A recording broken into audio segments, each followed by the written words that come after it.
యేసుక్రీస్తు ప్రభువులో నాకున్న హక్కులు ఏంటో నాకు అర్థమవుతుంది. ఎందుకంటే ఈ బైబిల్ ఒక మతాన్ని మనకి చెప్పలేదండి, సిద్ధాంతాలు కూడా మనకు చెప్పలేదు, కథలు కూడా మనకు చెప్పలేదు, చరిత్ర కూడా మనకు చెప్పలేదు. అరే ఇవన్నీ ఉన్నాయి కదా బైబిల్లో అని మీరు అడగచ్చు. ఇవన్నీ ఎందుకు రాయబడి ఉందంటే ఒక వ్యక్తిని పరిచయం చేయటానికి, ఒక్క వ్యక్తిని పరిచయం చేయటానికి ఈ బైబిల్ రాయబడి ఉంది.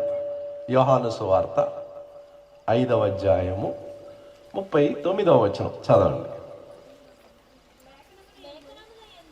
లేఖనముల యందు మీకు నిత్య జీవము కలదని తలంచుచు వాటిని పరిశోధించుచున్నారు, అవే నన్ను గూర్చి సాక్ష్యమిచ్చుచున్నాయి.